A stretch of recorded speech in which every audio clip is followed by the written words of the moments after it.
I'm Ella, knee-deep in the world of fashion and celebs, juggling brushes and eyeshadow palettes like a pro. My life's a whirlwind of glitz, but underneath the foundation and the flash, I'm just a girl who stumbled into love when I least expected it. It was one of those rare nights off. I almost skipped the bash at Jenna's, thinking about crashing on my couch with some takeout. But fate had other plans. That's where I met Daniel. He was no movie star, but man, did he have that charm. First thing he said to me? "Wow, do they serve drinks here, or do I gotta flirt with you to get one?" I laughed, despite myself. Try flirting, see where it gets you. And flirt we did, the whole night. Between the laughs and the banter, I felt like I'd known him forever. He wasn't in the biz, worked some tech job, but that night, none of it mattered. Fast forward through a whirlwind romance, and bam, we're hitched. The wedding was something out of a movie, thanks to my connections and his charm. Then came the house, a gift from my folks. "It's too much," I told them. "Nothing's too much for our little girl," my dad said, his arm around Mom, both of them beaming. Daniel was over the moon about the place. "Babe, this house, it's unreal. Look at that garden. And the terrace? Can't wait to chill there with a beer at sunset." The first few months flew by in a blur of happiness. Mornings on the terrace, evenings tangled up on the couch, it was like living in a dream. "I could get used to this," Daniel whispered one night, kissing my forehead. "Better not get too used to it. Remember, we gotta pay the bills too," I joked, nudging him playfully. "With you, babe, I'd live in a cardboard box. But this," he gestured around at our lavish living room, "this is a nice bonus." Our conversations were simple, filled with plans for the weekend, teasing each other, or deciding what masterpiece we'd attempt to cook up for dinner. "You know, I could get used to your terrible cooking," Daniel would say, dodging the dish towel I threw at him. "Terrible? You were begging for seconds last night," I'd retort, trying to keep a straight face. It was real, it was us. No pretense, no filters. Just Ella and Daniel against the world. Or so I thought. Life was rolling smooth until it wasn't. Daniel started missing dinners, his side of the bed cold when I'd crash late at night. "Work's a beast, babe," he'd text, the same excuse on repeat. One evening, I waited up, the clock ticking past midnight. The door creaked open, and there he was, looking like a mess. "Work again?" I asked, my voice sharper than I intended. "Yeah, you know how it is," he mumbled, avoiding my gaze. "No, I don't, Daniel. My friends get off work at decent hours. What's so special about yours?" He shrugged, a tired smile not reaching his eyes. "Just projects, babe. Big ones." I let it slide, not wanting to start a fight. But the seed of doubt? It was planted, watered by whispers and late nights. Then came the bomb. Jenna, always the gossip queen, cornered me at the gym. "Ella, girl, you didn't hear it from me, but Daniel's been cozying up to someone." I laughed it off. "Yeah, right. Daniel? He can't even flirt without tripping over his words." "Suit yourself. Just saying, eyes open." The words gnawed at me, festering into a confrontation one night. "So, who's she?" I spat, my patience worn thin. Daniel looked like I'd slapped him. "Who's who? What the hell, Ella? Don't play dumb. You're screwing around, aren't you?" His face turned red, anger and something else, guilt, flashing in his eyes. "I'm busting my ass at work for us, and this is what I get. Accusations? We both know you're lying. Just admit it." He slammed his fist on the table, making me jump. "Fine. You want the truth? I've been working late. No affair, no mystery woman. Just work." I wanted to believe him, God, I did. But the lies were there, hidden behind late returns and missed calls. We yelled, threw accusations like grenades, our love caught in the crossfire. "Maybe we rushed into this," I shouted, tears blurring my vision. "Maybe we did," he shot back, his voice cold. Silence hung between us, heavy and suffocating. Thoughts of divorce danced in my head, a bitter end to a sweet start. But love, it's a stubborn thing. We sought help, clutching at straws, desperate to save what was left. A family psychologist, Dr. Lisa, became our referee, calling out fouls and starting plays. "Why are you two here?" she asked, notepad ready. "We're fighting. A lot," I started, my voice small. Daniel chimed in. "I work late, and she thinks I'm having an affair." Dr. Lisa looked between us. "Is that all?" We nodded, the room heavy with unsaid words. "Okay, let's unpack this. Ella, why do you feel he's cheating?" "Because he's never home. And when he is, it's like he's not really here." "And Daniel, your side?" "I'm trying to provide for us." But she doesn't see that. She only sees what she wants. The sessions were tough, each word a step through a minefield. But slowly, we started finding our way back to each other, learning to trust, to talk. It wasn't perfect, but it was a start. "Think we can make it?" I asked one night, our hands tentatively linked. Daniel squeezed my hand. "Yeah, babe. We're gonna make it." We were battered, maybe a little broken, but together. And at that moment, it felt like enough. After all the turmoil and heartache, I started believing that maybe, just maybe, a baby could bridge the gap between Daniel and me. It was a desperate thought, but hope has a way of blooming in desperate soil. However, getting pregnant turned out to be a journey of its own. Turns out, I had some issues on my end, a kind of cruel irony, given our situation. It took 6 long, grueling years of trying, hoping, and countless doctor's visits before I finally saw those 2 pink lines. I was over the moon, filled with a happiness so intense it was almost terrifying. This baby, our baby, was a symbol of hope, a testament to perseverance. I couldn't wait to tell Daniel, imagining his joy mirroring mine. But when I shared the news, his reaction was like a splash of cold water on my face. "Oh, that's great," he said, his voice flat, his smile forced. It was as if I'd told him the weather forecast, not that we were going to be parents. I couldn't hide my disappointment. "Great? You don't seem excited," I accused, feeling my own excitement dim. Daniel sighed, running a hand through his hair. "I am, Ella. It's just a lot to take in, you know? I mean, a kid? We're going to be parents?" "Yeah, I know. It's scary, but it's also amazing, isn't it?" I tried to find the enthusiasm in his eyes, but found none. He nodded, forcing a smile. "Yeah, amazing." The conversation felt like hitting a brick wall. I'd imagined this moment differently in my head. Dreamed of it, even. But reality has a funny way of knocking you down a peg or two. Despite the awkward start, I clung to the hope that a baby would bring us even closer, seal the cracks that had formed in our marriage. "We need to think about the future, Daniel.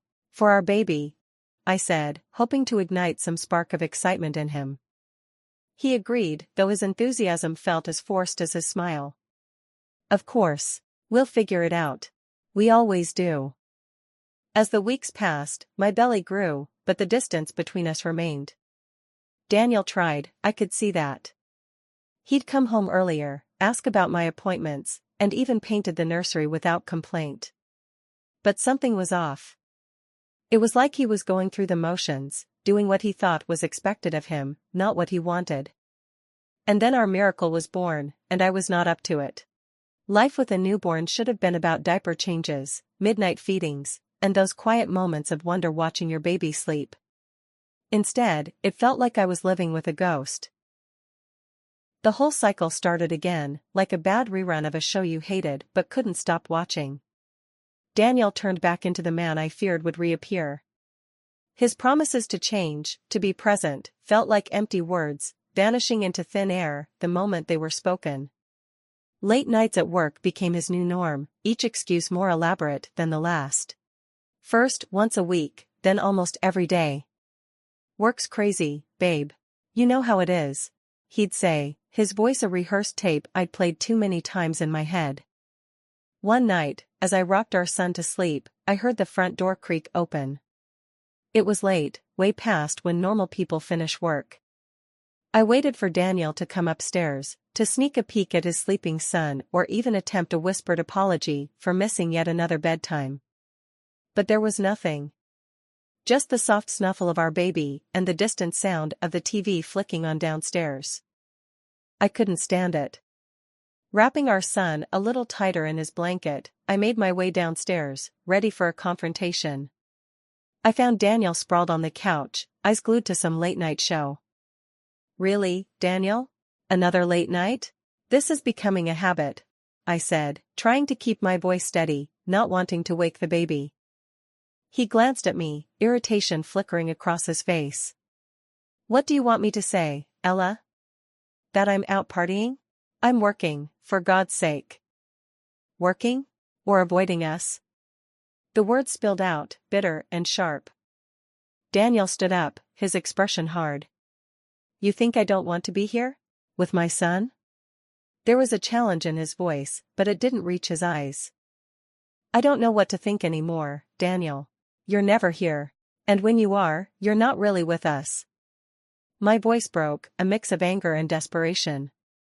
He sighed, running a hand through his hair. "I'm trying, Ella.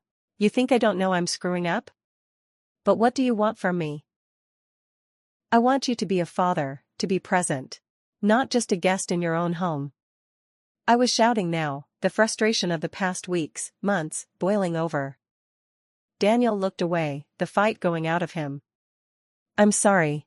I'll try harder, I promise." Promises. We'd had plenty of those.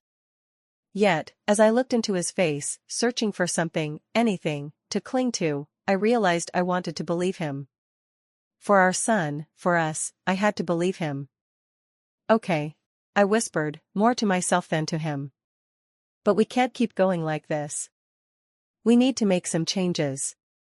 2 more months have passed, and Daniel's work has not gone away. His promises to change, to be present, felt like empty words, vanishing into thin air the moment they were spoken. Late nights at work became his new norm, each excuse more elaborate than the last.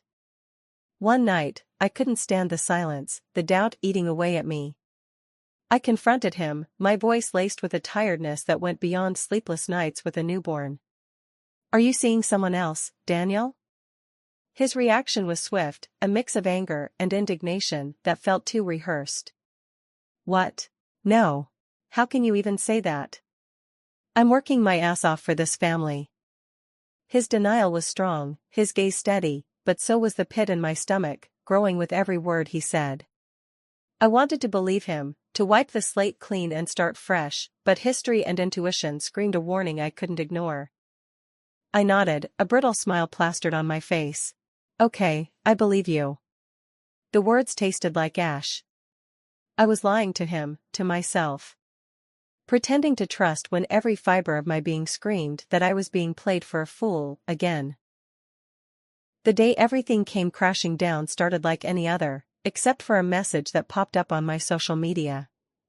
A message from a woman I didn't know, claiming she was Daniel's lover. My first reaction was disbelief, a cold laugh escaping me as I thought, this has to be some sick joke. But curiosity, that gnawing worm, drove me to her profile, and that's when the floor fell out from under me. Pictures of her and Daniel, looking cozy and way too familiar, smiles that I hadn't seen directed at me in months. And the kids, 3 little faces that bore an unsettling resemblance to the man I called my husband. My heart wasn't just broken, it was obliterated. I didn't confront him over the phone or blast him with angry texts. No, I waited. I waited with a storm brewing inside me, the photos burning a hole through my phone. When he walked through the door that night, the air was thick with my rage, a silent tension that made him pause. "Ella? What's wrong?" Daniel asked, already on edge as he saw the look on my face. Without a word, I slid my phone across the table to him, the photos displayed like evidence at a crime scene. His face went white, his eyes flicking between the screen and me, searching for an explanation where there was none. "These. Ella, I can explain," he started, the words choking in his throat as he tried to piece together a defense out of lies. Explain? Explain what, Daniel? How you have another family? How you lied to us every day? My voice was sharp, a blade honed by betrayal. He attempted to touch the phone, perhaps to delete the evidence or simply out of a reflex to hide his guilt. It's not like that. It's complicated. Complicated? I laughed, a sound devoid of any humor. I think it's pretty simple. You cheated. You lied. You led a double life at the expense of our family. What's complicated about that? Daniel's face was a mask of desperation, the reality of his choices finally hitting him. Ella, please. I made a mistake. I can fix this. Fix this? How, Daniel? By pretending those kids don't exist? By erasing what you did? The absurdity of it all fueled my anger. I don't know. But I want to make things right. His voice was barely a whisper, a plea for a mercy he didn't deserve. Right? There's no right here, Daniel. Only wrong. And you chose that path, not me. My voice was steady now, the decision clear in my heart. He opened his mouth to say something else, maybe another excuse or a promise he couldn't keep, but I was done. I want you out, Daniel. Out of this house. Out of our lives. The resignation in his eyes told me he knew it was over. He packed a bag, his movements slow, like he was still processing the end of everything we had. As he stood at the door, a pathetic figure clutching a duffel bag of lies, he looked back at me. Ella, just go. My interruption was final, the closing of a book I never wanted to read again. And with that, he left, the silence of the house a heavy blanket around me. It was over, the end of a chapter one never saw coming. But in that moment, I knew it was just the beginning of something else for me. A few days later, there was a pounding at the door, so fierce it made me jump. I barely had time to react before she barged in, the woman from the photos, with Daniel cowering behind her like a child caught stealing candy. She wasted no time, strutting through my home like she owned the place, eyeing every room with a calculating gaze.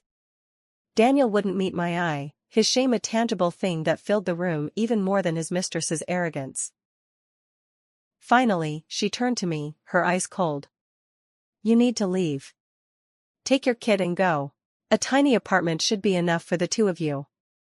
I stared at her, disbelief and anger warring inside me. Excuse me? She crossed her arms, smirking.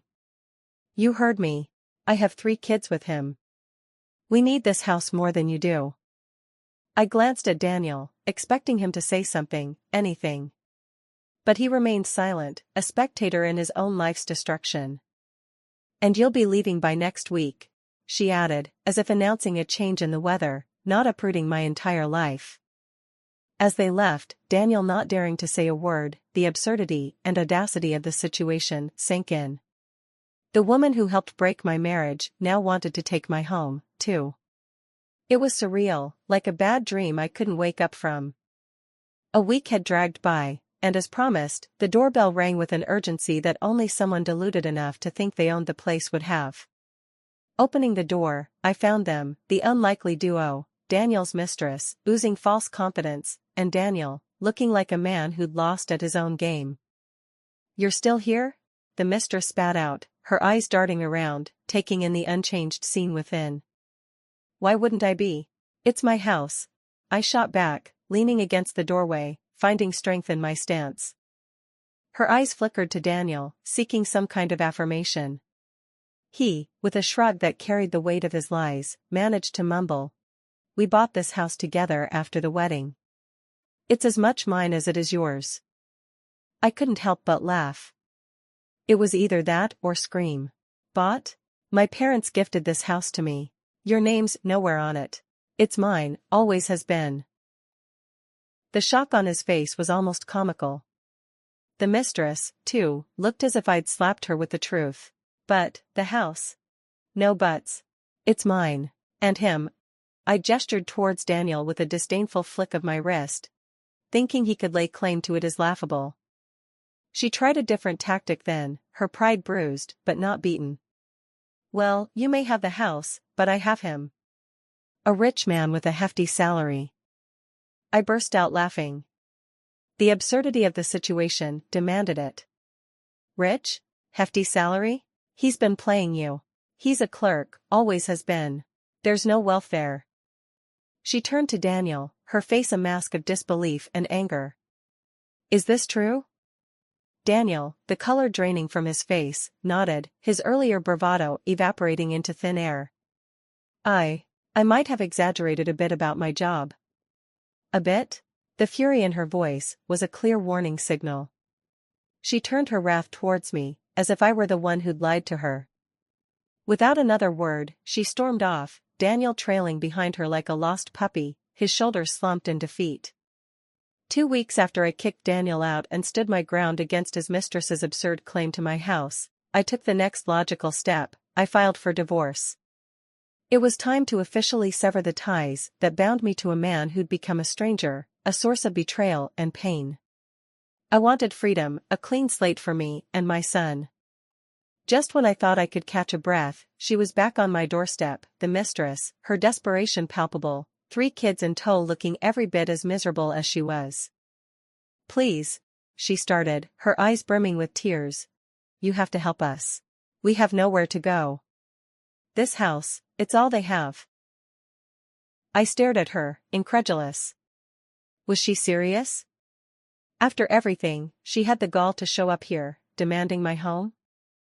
The audacity, I muttered under my breath. Listen, and listen good. This house is mine. You and Daniel made your bed. Now, lie in it. Somewhere else. Her tears quickly evaporated, replaced by a scorching anger. How can you be so heartless? Look at them. She pushed the kids forward, their tears starting on cue. I sighed, my heart heavy for the kids, but my resolve steel. This isn't my doing. It's yours. It's his. You need to leave. Now. When she didn't budge, just stood there screaming accusations and curses, I had no choice. I called the police.